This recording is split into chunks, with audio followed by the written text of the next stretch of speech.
माँ, ऐसा कैसे हो सकता है कि बड़ी बहन के होते हुए छोटे भाई की शादी पहले कर दी जाए। ऊपर से दीदी का रंग भी सांवला है।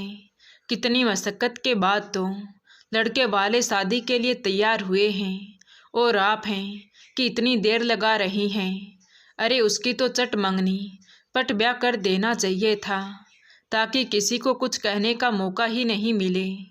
देख बेटा, तेरी बहन का रिश्ता तो पक्का हो ही गया है, पर अगर पहले तेरी शादी हो जाए तो बहू इस घर में आ जाए, ताकि आराम से घर संभाल ले। फिर तेरी बहन की शादी भी ठाठ बाट से करूँगी। ठीक है माँ, तुम्हें जो ठीक लगे वैसा करो। कहते हुए संजय दुकान की ओर निकल गया, लेकिन रुक्मिणी जी को ये नहीं पता था कि उनकी बेटी शिवानी एक कोने में खड़ी सारी बातें ध्यान से सुन रही थी। उसकी आंखों में हैरानी थी। भाई के बाहर जाते ही शिवानी दनदनाते हुए आई और अपनी माँ पर चिल्ला पड़ी। कैसी माँ हैं आप? अपने बेटे की शादी की फिक्र है, लेकिन अपनी ही बेटी की किस्मत अधर में लटका रखी है। बताइए, आप मेरी सगी माँ हैं भी या नहीं? मेरी हम उम्र सारी सहेलियाँ अपने घर परिवार बसा चुकी हैं, उनके बच्चे तक हो गए हैं, और मैं हूँ जो अभी तक घर में बिठाकर रखा है। क्या मेरे कोई सपने नहीं हैं? क्या मुझे जीने का हक नहीं है? अरे बेटी, तू तो अभी बहुत मासूम है, इतनी छोटी सी बात भी नहीं समझती। मैं तेरे लिए ही तो सोच रही हूँ। देख, मैं चाहती हूँ कि तेरी शादी धूमधाम से हो, बिना किसी कमी के। अगर पहले बहू आ जाएगी तो घर गृहस्थी संभालेगी भी, और साथ ही दहेज में जो कुछ आएगा वही सब तेरी शादी में काम आएगा। हमें ज़्यादा कर्ज भी नहीं उठाना पड़ेगा। तू बस बेफिक्र रह। अभी तेरी उम्र चिंता करने की नहीं, सपने देखने की है। बाकी सब मैं देख लूँगी। बस तू चुप रह और वही कर जो मैं कह रही हूँ। और हाँ, मेरी बात जरा भी तेरे भाई के कानों तक नहीं जानी चाहिए।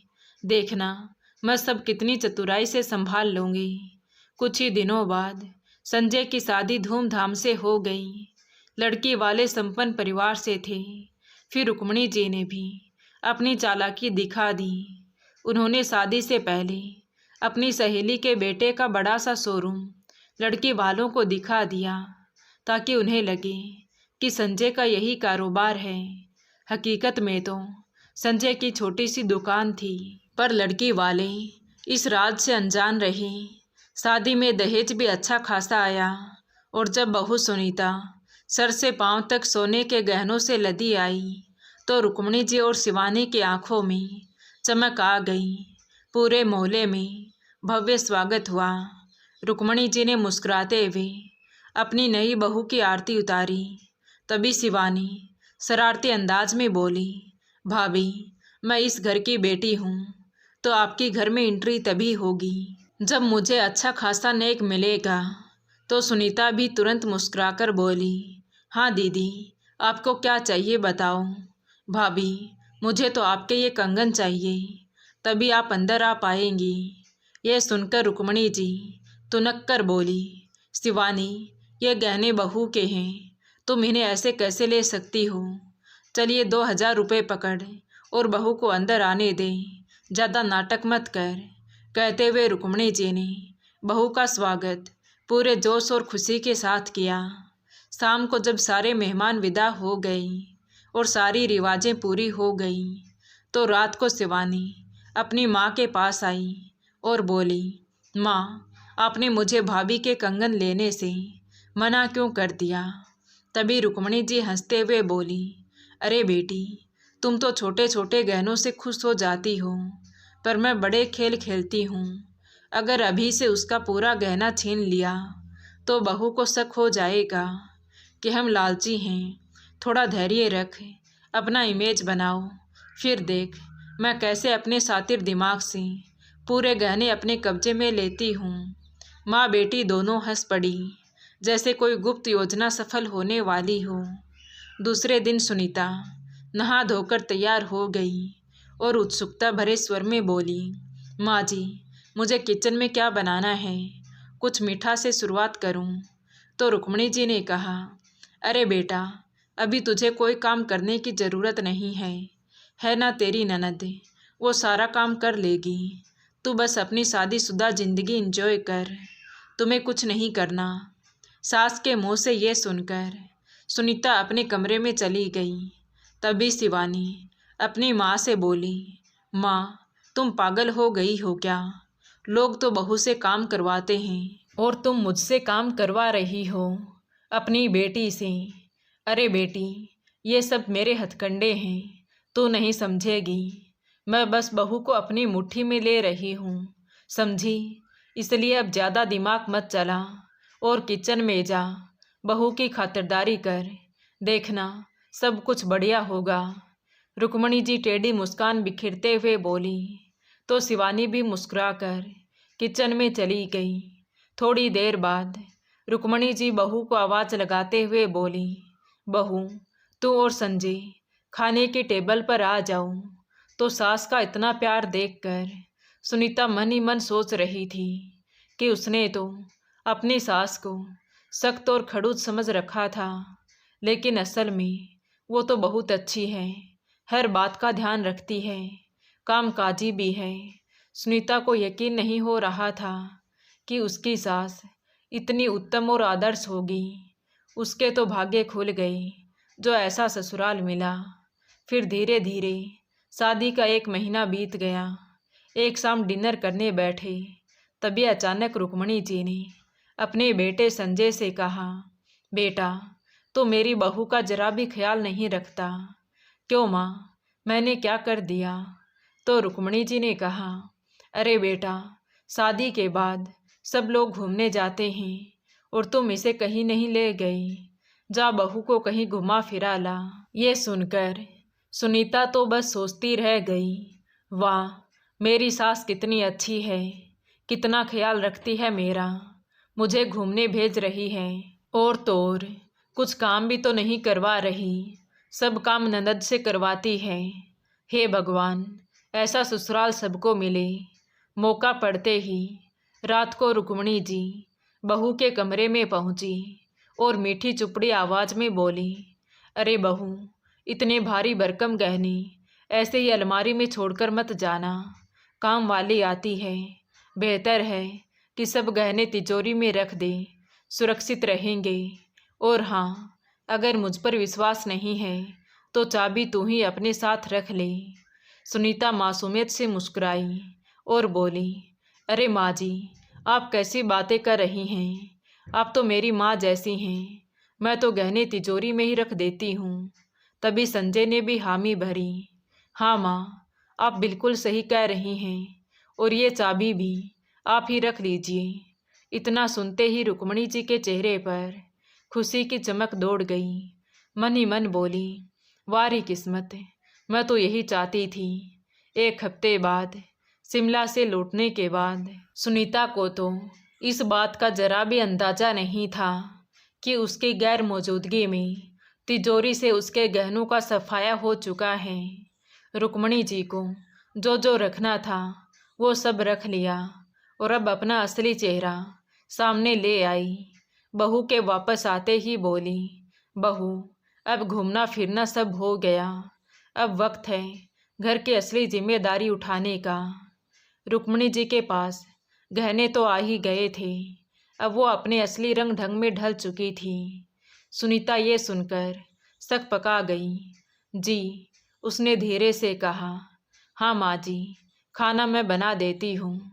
तभी रुक्मिणी जी ने तीखे स्वर में फिर से कहा, और हाँ, बर्तन भी तू ही धोएगी, मैंने काम वाली की छुट्टी कर दी है, कपड़े भी हाथ से धोना, समझी? पर माँ जी, मेरे पापा ने वॉशिंग मशीन तो दी है ना? हाँ हाँ, सब पता है मुझे, लेकिन अब कपड़े वॉशिंग मशीन में नहीं धुलेंगे, बिजली का बिल आसमान छू रहा है और हमें पैसों की बचत करनी है। और हाँ, एसी पैक करके ही रखना, अभी मिक्सर ग्राइंडर भी मत निकालना, सिलबट्टे से सारे मसाले पीसना, हमें पाई पाई जोड़ना है। सुनीता हैरानी से अपनी सास का बदलता रूप देखते रह गई। मन ही मन सोचने लगी, ये वही सास है जो मुझे किसी काम को हाथ तक नहीं लगाने देती। ये अचानक इतना बदल कैसे गई। फिर रात को जब संजय दुकान से लौटा तो रुक्मणी जी ने तुरंत आवाज़ लगाई, इधर आ बेटा, मेरे पास बैठ, तेरी बहन की शादी सर पर है, जरा हिसाब किताब कर लेते हैं। ये सुनकर संजय चौंक गया, पर माँ, मेरी तो अभी 2 महीने पहले ही शादी हुई है। उस समय आपने ही तो कहा था कि दीदी की शादी बाद में करेंगे, तो फिर अब इतना जल्दी क्यों? रुक्मणी जी ने लंबी सांस लेकर कहा, अरे बेटा, हालात बदल गए हैं। लड़के वालों ने साफ कह दिया है कि शादी जल्दी करनी है, और तू जानता है उसकी रंगत थोड़ी सांवली है। बड़ी मुश्किल से रिश्ता पक्का हुआ है। अब मैं पीछे हटने का रिस्क नहीं ले सकती। संजय असमंजस में बोला, मगर माँ, इतनी जल्दी पैसे कहाँ से आएंगे? मेरी शादी में ही हमने कर्जा लिया था, ऊपर से दुकान भी इन दिनों मंदी चल रही है। ये सुनकर सुनीता खाने की थाली लेकर आई और संजय से बोली, पर आप तो शोरूम के मालिक हैं ना, तो फिर पैसों की चिंता क्यों? ये सुनकर संजय हैरान होकर बोला, शोरूम? ये तुमसे किसने कहा? मेरी तो एक छोटी सी दुकान है शोरूम के ठीक बगल में। ये सुनकर सुनीता के पैरों तले से जमीन खिसक गई। क्या? लेकिन मेरे पापा को तो बड़ा सा शोरूम दिखाया गया था। ये सुनकर रुक्मणी जी ने तुरंत बात संभालते हुए तीखे स्वर में कहा, अरे बहू, हो सकता है तेरे पापा को गलतफहमी हो गई हो, उन्होंने ही कुछ ज़्यादा समझ लिया होगा। हमारी तरफ से तो किसी ने झूठ नहीं बोला। वो शोरूम तो मेरी सहेली के बेटे का है। असलियत का नकाब अब उतर चुका था, लेकिन रुक्मणी जी की चालाकी देखकर सुनीता के दिल में शक की आग भड़क उठी। उसे अपनी सास पर शक होने लगा। संजय ने घबराते हुए कहा, माँ, इतनी जल्दी इतना पैसा कहाँ से जुटाऊं? अरे बेटा, क्या पैसे पैसे कर रहा है?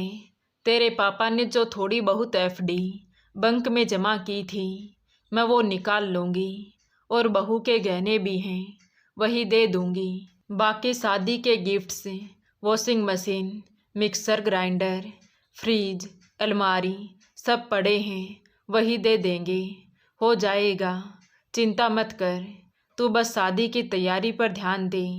रुक्मणी जी की बातें सुनकर सुनीता चौंक उठी और बोली, इसीलिए मम्मी जी, अब तक आपने मुझे कोई गिफ्ट इस्तेमाल नहीं करने दिया। अब आप मेरी महंगी वॉशिंग मशीन, फ्रिज, मिक्सर, महंगी साड़ियाँ और गहने भी हड़प लेना चाहती हैं। उसने कड़क लहजा अपनाया और बोली, देखिए माँ जी, वो गहने मेरे हैं और कोई हाथ नहीं लगाएगा उन्हें।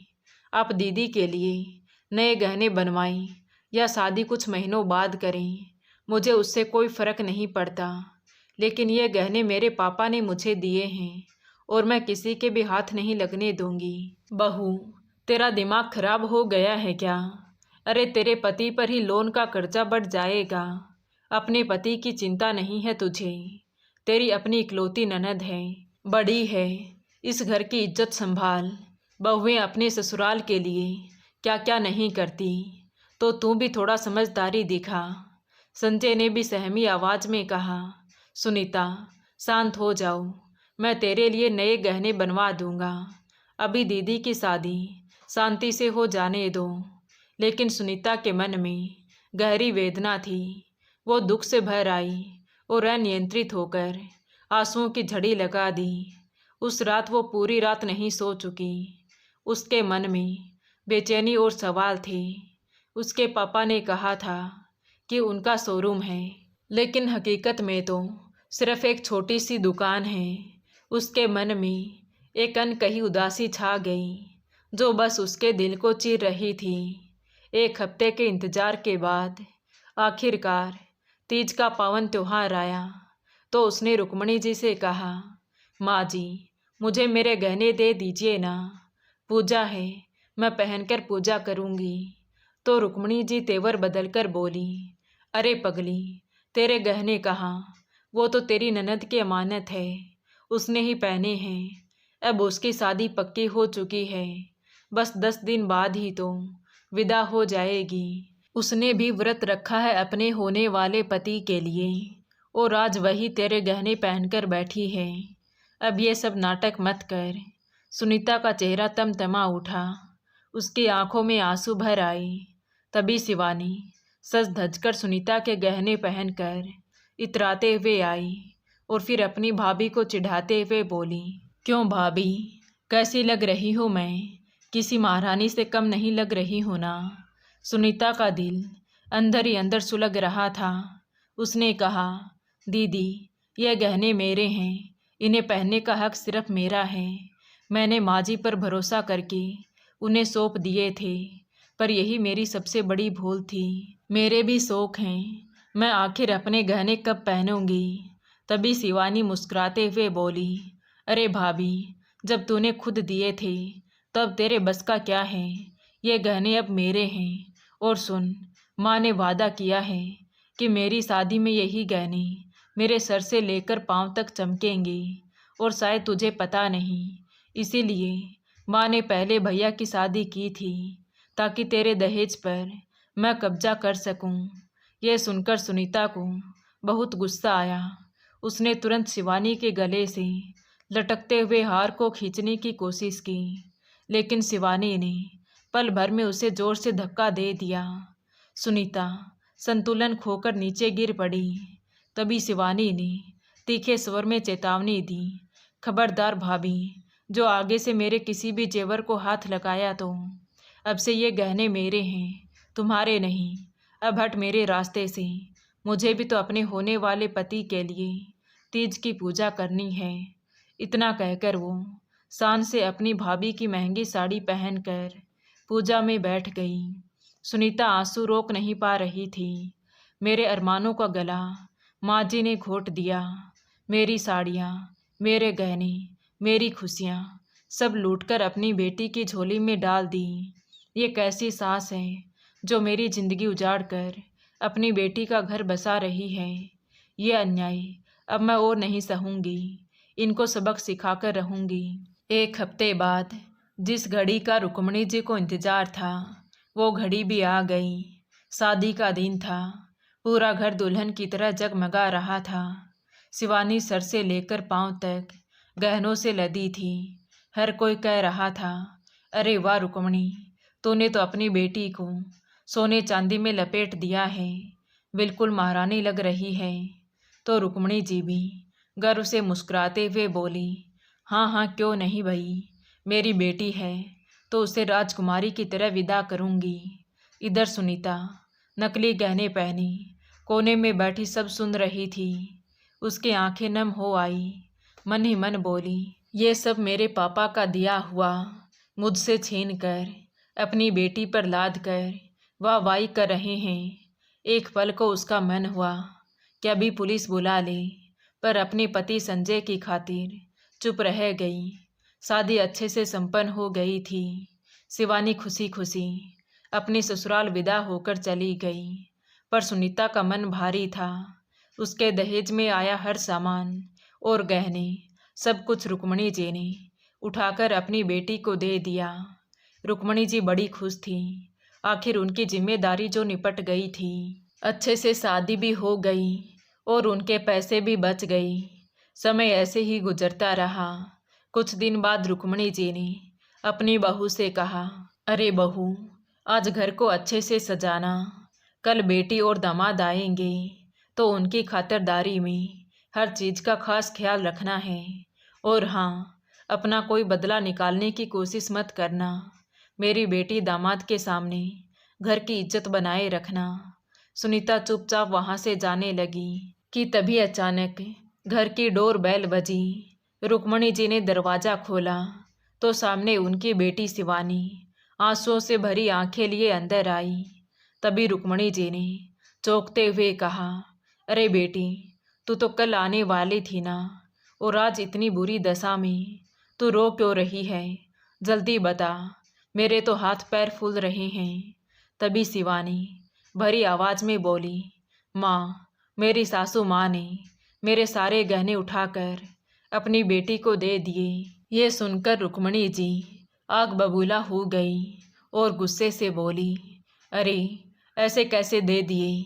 मैंने तो तेरे पहनने के लिए दिए थे, उनकी बेटी को देने के लिए नहीं। रुक, मैं अभी पुलिस को बुलाती हूँ। चोरी और धोखे की भी हद होती है, सबका हिसाब होगा। तभी सुनीता, जो ये सब सुनकर मुस्कुरा रही थी, वो बोली, क्यों माँ जी, जब आज आपकी बेटी पर आफत आई तब आपको दर्द समझ में आ रहा है। जरा सोचिए, जब मैं रो रो कर गहनों के लिए तरसती थी तब आपको दया नहीं आई। आपकी बेटी के कारण ही मेरी खुशियाँ छीनी गई। रुक्मणी जी पीछे मुड़ी और जोर से चिल्लाते हुए बोली, हाँ, मिल गई तेरे कलेजे को ठंडक। तेरी इस मनुष्यत के कारण ही ये सब हुआ है। तेरी वजह से ही मेरी बेटी का घर बसने से पहले ही उजड़ गया। बेटा संजय, चल इंस्पेक्टर को लेकर, हद हो गई, अब बर्दाश्त नहीं करूँगी मैं। कहते हुए वो जैसे ही दरवाजे की तरफ जाने लगी, तभी शिवानी की सास के साथ पुलिस वालों को देखकर रुक्मणी जी के पैरों तले से जमीन खिसक गई। फिर भी वो शिवानी की सास को देखकर चिल्ला पड़ी, समधन जी, आप पुलिस क्यों लेकर आई हैं? मैं तो खुद ही आ रही थी। आपने मेरी बेटी के गहने छीन लिए, आपको शर्म नहीं आई नई नवेली दुल्हन के गहने उतारते हुए? उसकी उम्र अभी पहनने ओढ़ने की है। मैंने उसे पहनने के लिए दिए थे, आपकी बेटी के लिए नहीं। देखिए इंस्पेक्टर साहब, इन्होंने मेरी बेटी के गहने छीने हैं। तभी शिवानी की सास बैग से गहने निकालकर सुनीता की तरफ बढ़ाते हुए बोली, इन गहनों पर हक सिर्फ आपकी बहू का है, न आपकी बेटी का और न ही मेरी बेटी का, क्योंकि इसके पिता ने कितने पैसे लगाकर अपनी बेटी के शौक पूरे किए थे और आपने 1 मिनट भी नहीं लगाई उन्हें छीनते हुए। और फिर जब आज वही गहने मैंने अपनी बेटी को दे दिए तो आपको दुख हुआ। तो फिर जब आपने अपनी बहू के गहने छीने थे तो क्या उसको दुख नहीं हुआ? अपनी समधन के मुंह से ये सुनकर रुक्मणी जी अपनी बहू सुनीता की तरफ देखने लगी, जो मन ही मन मुस्कुरा रही थी। उसने कड़क स्वर में कहा, क्यों माँ जी, आपको क्या लगा था कि मेरी आत्मा को रुलाकर आप खुश रहेंगी? कभी नहीं। ऊपर वाला सब देखता है। जब शादी वाले दिन दीदी की सास ने दीदी को इतने गहनों में देखा तो हैरान रह गई। उन्होंने मुझसे कहा, बेटा, हमने तो कोई दहेज नहीं मांगा था, और उस समय तो तुम्हारी सास ने भी यही कहा था कि हमारे पास बेटी के सिवा कुछ नहीं है। फिर आज इतना गहना कहाँ से आ गया? तो मैंने भी इन्हें सब कुछ बता दिया कि ये सब मेरे पिताजी के दिए हुए गहने हैं।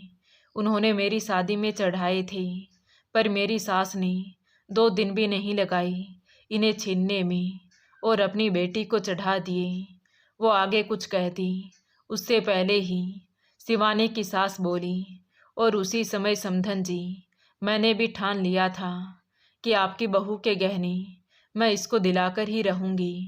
जैसे आपने अपनी बहू से छीन लिए थे, ठीक वैसे ही मैंने भी अपनी बहू से छीन लिए और जिसका हक था उसे वापस लौटा दिए, जो आपको बहुत बुरा लगा।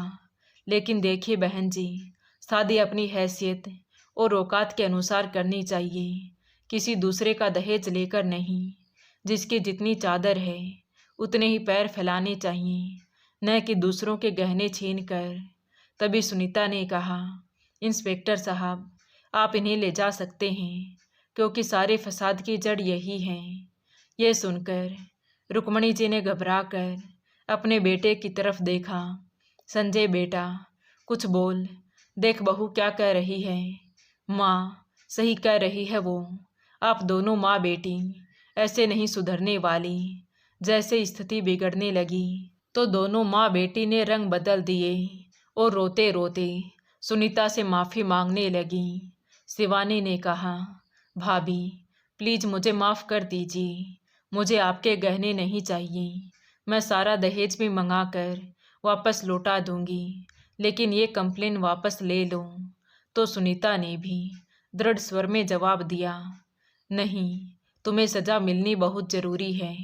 अगर आज नहीं तो कल तुम दोनों माँ बेटी का लालच फिर से बढ़ जाएगा। बहू, मैं तुमसे वादा करती हूँ, तुम्हें गहने तो वापस मिल ही गए हैं, बाकी का सारा सामान भी मैं अपनी बेटी के ससुराल से मंगा कर तुम्हें वापस लौटा दूंगी। लेकिन प्लीज़ हमें पुलिस के हवाले मत करो, समाज में हमारी बदनामी होगी। सुनीता की आंखों में संतोष झलक आया। संजय ने भी उसे माफ़ कर देने के लिए इशारा किया और पुलिस को वापस भेज दिया। लेकिन अब दोनों माँ बेटी सुनीता के साथ नज़र नहीं मिला पा रही थी। तभी शिवानी की सास ने शिवानी से कहा, अब चलो बेटा, हमें दहेज नहीं चाहिए था, हमारे पास कम होगा तो हम कम पहन लेंगे, लेकिन ऐसे दूसरों से छीन कर उनकी आत्मा को रुलाकर हम कभी सुखी नहीं रह पाते। इसलिए जितना है उसी में खुश रहना सीखो बेटा। ये सुनकर रुक्मणी जी और शिवानी दोनों माँ बेटी की आंखों से पछतावे के आंसू बहने लगे।